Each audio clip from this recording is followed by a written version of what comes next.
What if the stories you grew up with, Achilles, Helen of Troy, the monster lurking in the labyrinth, weren't just stories? What if, buried somewhere beneath all that myth, there were real places, real conflicts, real people whose lives became the seeds of legend? Most of us would push back on that. We were taught that myth is myth, and that's where it ends. But today I want to show you just how thin that line really is, and whether that line ever truly existed at all. About 3,000 years ago, someone sat down by a fire and started telling a story. It wasn't written down. No stone tablet, no scroll. It just passed from one mouth to the next, one generation to the next.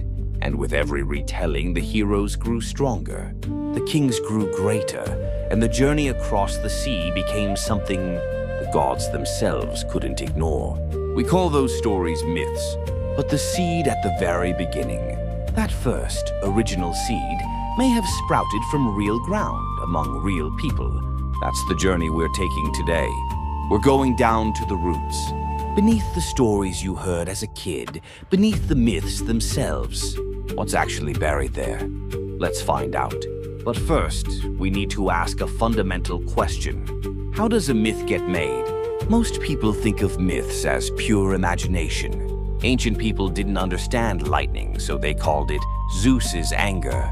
They didn't understand earthquakes, so they blamed Poseidon. That explanation isn't wrong.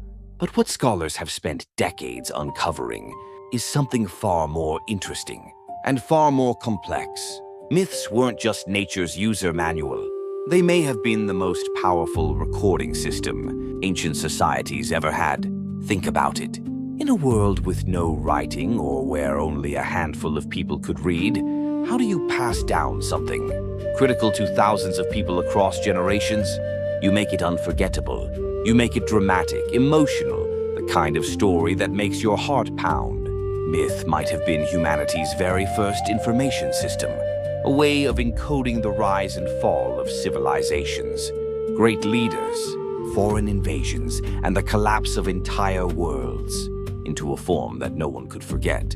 The German scholar Walter Burkert defined myth as a traditional tale, with secondary partial reference to something of collective importance. Not just entertainment, something a society needed to remember.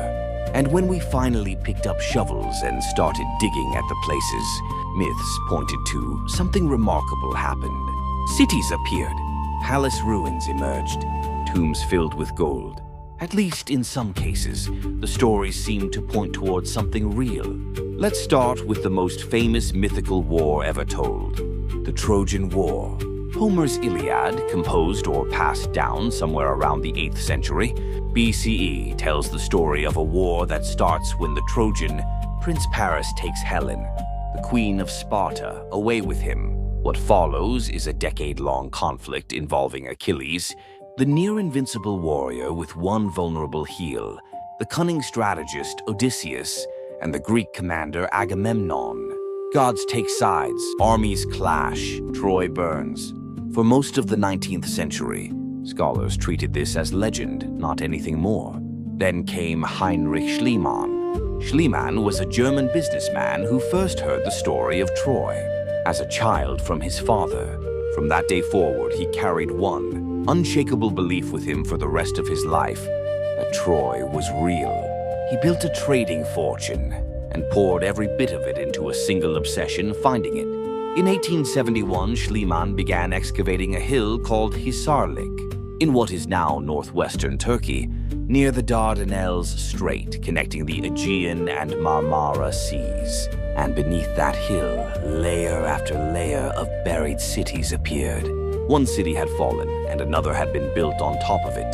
Then that one fell too, and another rose in its place.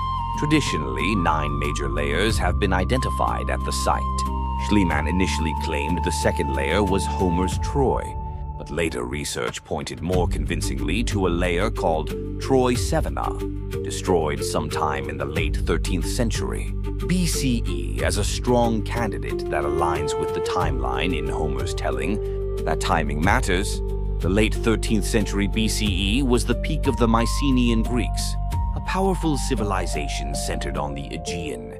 And in the archives of the ancient Hittite Empire, scholars found references to a city called Wilusa. The leading interpretation among many researchers is that Wilusa corresponds to what Homer calls Ilios, Troy. Hittite documents suggest there were real tensions between Wilusa and outside forces. The idea that Homer's 10-year war might reflect an actual clash between Aegean powers. And the Hittite world is a hypothesis that researchers keep returning to, even if the details are still debated. So what about Achilles? There's no confirmed record of Achilles as an individual person, but some researchers suggest he may not have been meant as one. He might represent something more like a composite, the idealized image of the Mycenaean warrior class, compressed into a single figure. Bronze armor, war chariots, personal honor above all else. The artifacts pulled from Mycenaean royal tombs support that picture: gold, death masks, finely crafted bronze weapons, pottery covered in battle scenes. There's a clear resonance between that world and the one Homer describes, though it's worth noting that the Iliad itself blends Mycenaean elements with features from much later periods, making it a layered and complex artifact in its own right. Helen's story is even more layered. One interpretation that circulates among researchers is that behind Helen's narrative, the beauty, the abduction, the war, there might be a memory of something far less romantic. In the ancient world, a royal marriage wasn't just personal, it was political. It meant territory, trade routes, military alliances. Losing the Queen of Sparta wasn't just a matter of wounded pride. It potentially meant losing an entire political network. The story of a war fought over one woman's beauty may be a dramatic simplification of something much more tangled.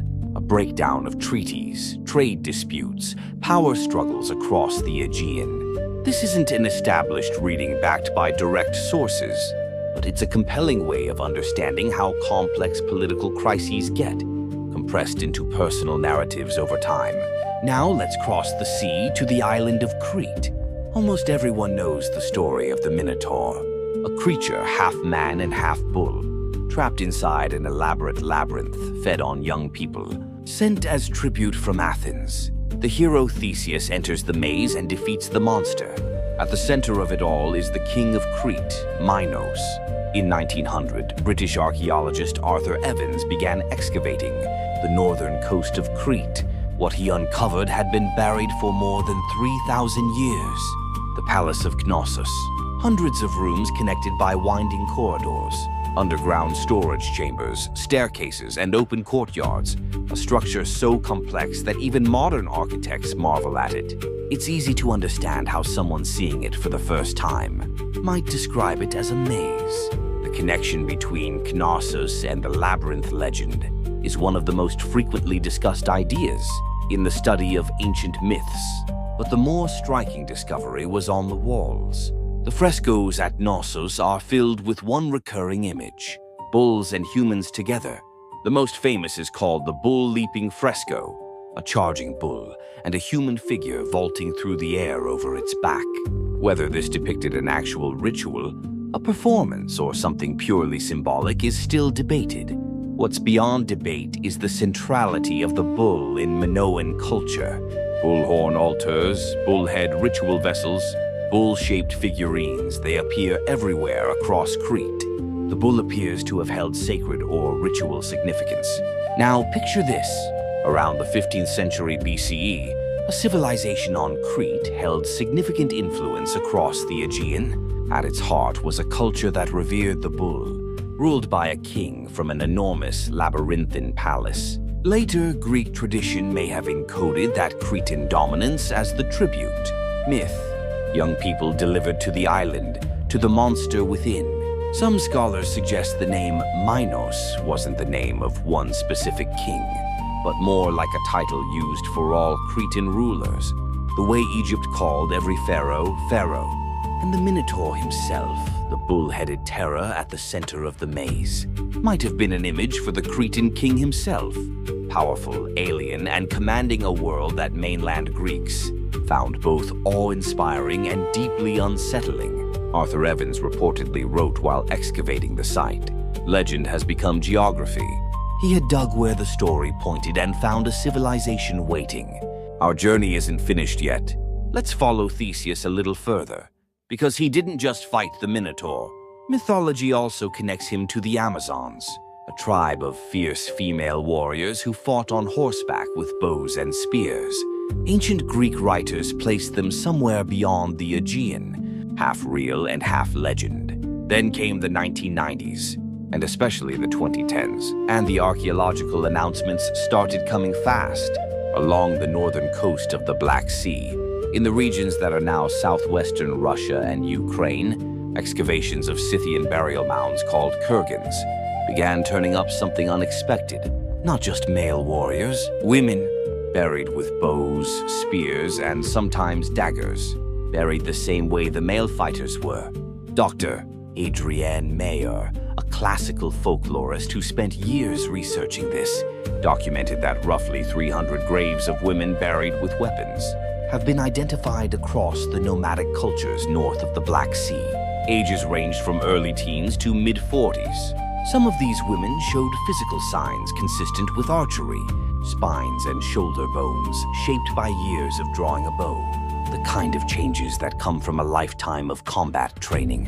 In 2019, a kurgan in the Voronezh region of Russia was excavated and found to contain 4 women of different ages, all buried together, all with weapons, dating to approximately the 4th century BCE. The Greek writer Herodotus, writing in the 5th century BCE, described a Scythian group called the Sauromatè as descendants of Amazons, who had married Scythian men. He presented it as a tradition he'd heard, not a fact he could verify. But the point is this: the region Herodotus connected to Amazon stories is the same region where hundreds of weapon-bearing women's graves are now being excavated. The Amazon legend and the Scythian warrior women aren't the same thing, but the connection is hard to ignore. What most likely happened is that a real tradition of female warriors in the nomadic north entered the Greek imagination through merchants and travelers on the Black Sea trade routes and was amplified, transformed, and mythologized into the Amazons as we know them. Think about how that encounter must have felt. Greek men who believed women belonged at home, weaving, suddenly coming face to face with women on horseback, shooting arrows. That would have been nothing short of mythological to them. The shock and wonder grew with every retelling until it became legend. As for Theseus himself, some ancient writers described him almost as a figure from Athens' earliest days. Researchers have noted that one of his central deeds in mythology, the Synoikismos, uniting the scattered tribes and villages of Attica into a single state, may carry a memory of real political consolidation that took place around Athens. In the late 2nd millennium BCE, the story of a great hero who unified a kingdom may be a compressed version of a complicated, drawn-out political process that no one would sit through if you told it straight. After all of this, one idea becomes difficult to ignore. At least some myths appear to be more than pure invention. They appear to be something more like vessels, containers where fiction and historical memory were mixed together, because that was the most powerful way to make sure the important things survived. Complex international conflicts became love and war over a single woman. A foreign culture with strange and intimidating power became a half-human monster. Decades of civilizational collision became the journey of one hero. Along the way, some things were exaggerated, some things were dropped, and some things were handed over to the gods. But deep in the layers of at least some of these myths, there may be echoes of real events, real people, and real places. When Schliemann dug into the hill at Hisarlik, he wasn't just looking for Troy. He was testing whether 3,000 years of storytelling might have been protecting an actual memory buried under the earth. When Evans uncovered Knossos, he was showing us that a myth about a maze might have started with an actual building that felt like one.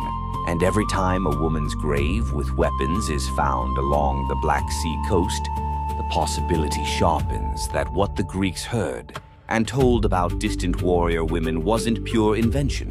Myths are among the oldest records humanity ever produced.